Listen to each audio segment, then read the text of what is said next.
Hello বন্ধুরা, আজকে আমি শেয়ার করব পাকা কলা, অর্থাৎ খুব মিষ্টি কলা, একে বলে কাঁঠালি কলা। এই কলা পুজোয় ব্যবহার হয় এবং খুব ভিটামিন এনার্জিযুক্ত কলা। খুব সহজভাবে দেখেন, একটা ছোট ট্রের ভিতরে চাষ করছি। তো আপনারা চেষ্টা করলেও চাষ করতে পারেন। ট্রের ভিতর ছাদ বাগানে চাষ করুন কলা গাছ এবং কলা বাগান তৈরি করুন এবং প্রতিনিয়ত পাকা কলা খাবেন।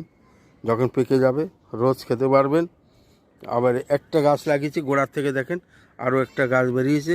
খুব সহজভাবে চাষ করুন আর কাঁঠালি কলা খান। তো নমস্কার, দেখা হবে পরের ভিডিওয়। আর আমার চ্যানেলটি সাবস্ক্রাইব করে রাখবেন এবং শেয়ার করবেন, বন্ধুকে দেখার সুযোগ করে দেবেন। আর কমেন্ট করবেন, কোনো প্রবলেম হলে বা কোনো কিছু দরকার হলে কমেন্ট করে জানাবেন।